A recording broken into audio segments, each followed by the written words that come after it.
C'est vrai que bon, on était resté 2 ans sans y revenir sur la place des grands hommes là.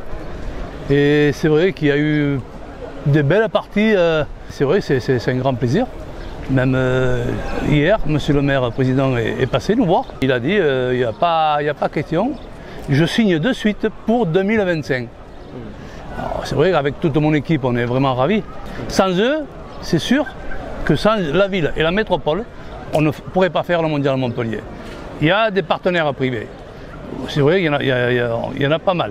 Mais on en a perdu avec cette année blanche de 2023. On a perdu pas mal de partenaires. Et puis oui, c'est un engouement. D'ailleurs, tout à l'heure, le public la reine romaine, on va dire, elle était pleine.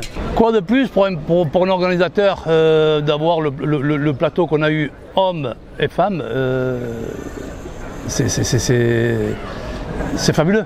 C'est incroyable. Tout s'est bien passé, le respect des uns et des autres. Tant qu'on a cette passion avec toute mon équipe, on sera là. Mais il y a une fin à tout, il y a un début, il y a une fin à tout, et on verra, on va voir. Parce que c'est vraiment du taf pendant 5 jours, depuis le 17 qu'on est là, et il y a énormément de travail, parce qu'on a eu notre site en face de Décathlon, il y a eu 160 jeux qu'il a fallu habiller, organiser, bien programmer, tracer les terrains, et on a eu travaillé jusqu'à 4 h du matin pour finir les terrains. C'est vraiment du travail énorme. Je vois mes bénévoles, ils sont épuisés.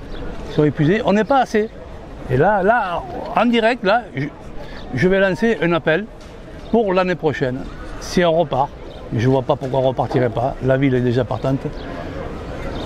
J'appelle des bénévoles qui veulent venir, mais des bons bénévoles. Pas des bénévoles pour se montrer en disant j'ai été bénévole au Mondial Montpellier. Non.